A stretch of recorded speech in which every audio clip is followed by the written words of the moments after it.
রাজধানীর নেতাজি চৌমুহনী থেকে মাস্টারপাড়া পর্যন্ত এলাকায় জন্ডিস রোগের প্রাদুর্ভাব দেখা দিয়েছে। এইসব এলাকায় প্রায় বাড়িতে মানুষ জলবাহিত রোগে আক্রান্ত। ইতিমধ্যে বেশ কয়েকজন বাসিন্দাই জলবাহিত রোগে আক্রান্ত হয়েছেন বলে জানা গিয়েছে। বৃহস্পতিবার এইসব আক্রান্ত পরিবারগুলির খোঁজ খবর নিলেন প্রদেশ কংগ্রেস সভাপতি আশিস কুমার সাহা। সেখানে সাংবাদিকদের মুখোমুখি হয়ে আশিস কুমার সাহা অভিযোগ করেন, সম্প্রতি DWS এর পক্ষ থেকে যে পরিশোধিত পানীয় জলের সংযোগ দেওয়া হয়েছে সেটার গুণমান অত্যন্ত নিম্নমানের। সে জল পান করে এই রোগে ছড়িয়ে পড়েছে এলাকায়। সাংবাদিকদের ধারাবাহিক রিপোর্টিং ও জনচাপে নড়ে বসে স্বাস্থ্য দপ্তর। এলাকার পরিস্থিতি বিবেচনা করে এবার আশাকর্মীদের পাঠানো হয়েছে প্রতি বাড়িতে। স্বাস্থ্য পরীক্ষার উদ্যোগ নেওয়া হয়েছে। আজ সরাসরি এলাকা পরিদর্শনে আসেন প্রদেশ কংগ্রেস সভাপতি আশিস কুমার সাহা। তিনি আক্রান্ত পরিবারগুলোর সঙ্গে কথা বলেন এবং স্বাস্থ্য পরিষেবার দুরবস্থা নিয়ে ক্ষোভ প্রকাশ করেন। আশিস সাহা বলেন, মানুষের মৌলিক অধিকার হল বিশুদ্ধ পানীয় জল। সেই জলই যদি রোগ ছড়ানো উৎস হয়ে দাঁড়ায় তবে এটা ভয়ানক।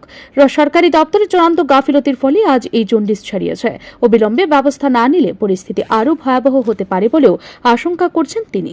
বর্ষার সময় ড্রেনে নোংরা জল কিংবা ভূগর্ভস্থ দূষিত জল পরিশোধিত জলের সঙ্গে মিশে যাচ্ছে। এই জল সরবরাহই বর্তমানে রোগ ছড়ানোর মূল কারণ বলে মনে করছেন। একজন আক্রান্ত ব্যক্তি বলেন, আমরা বিশ্বাস করেছিলাম সরকার থেকে যে পরিশোধিত জল দেওয়া হচ্ছে তা নিরাপদ, কিন্তু সেই বিশ্বাস ভেঙে গেছে। এই ঘটনার প্রেক্ষিতে স্বাস্থ্য দপ্তরের ভূমিকা নিয়ে প্রশ্ন উঠছে। এদিকে শহরে বিভিন্ন স্থানে জলবাহিত রোগে ছড়িয়ে পড়লেও এই বিষয়ে স্বাস্থ্য দপ্তর এক প্রকার নীরব দর্শক। ফলে মানুষের দুর্ভোগ দিনের পর দিন বেড়েই চলেছে। নেতাজি চৌমুহনী থেকে শুরু করে মানে এটাকে বলে ওয়েস্টার্নের গলি, এর থেকে মাস্টারপাড়া অবধি এই সম্পূর্ণ এলাকায় গত বেশ কয়েকদিন ধরে প্রায় পক্ষকালের উপরে এখানে বিভিন্ন ওয়াটারবর্ন ডিজিজে এফেক্টেড হয়ে অনেকেই জন্ডিসে আক্রান্ত এবং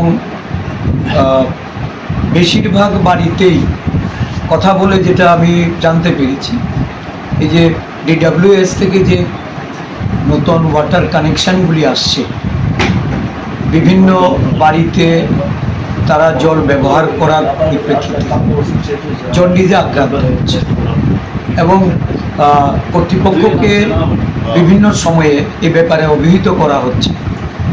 লিকেজ আছে। কিছুদিন আগে বৃষ্টির কারণে এই এরিয়াটাতে সাবমার্জ হয়েছে। লিকেজে বিভিন্ন নর্দমা নালার জল সব মিলেমিশে একাকার। এই পরিশ্রুত পানীয় জলের যে ব্যবস্থাপনা, এতে একটা বড় ধরনের গরদ থাকার দরুন এই অঞ্চলের মানুষ তারা এই জলবাহিত রোগে আক্রান্ত হচ্ছে। ব্যুরো রিপোর্ট, ঋদ্ধি নেটওয়ার্ক।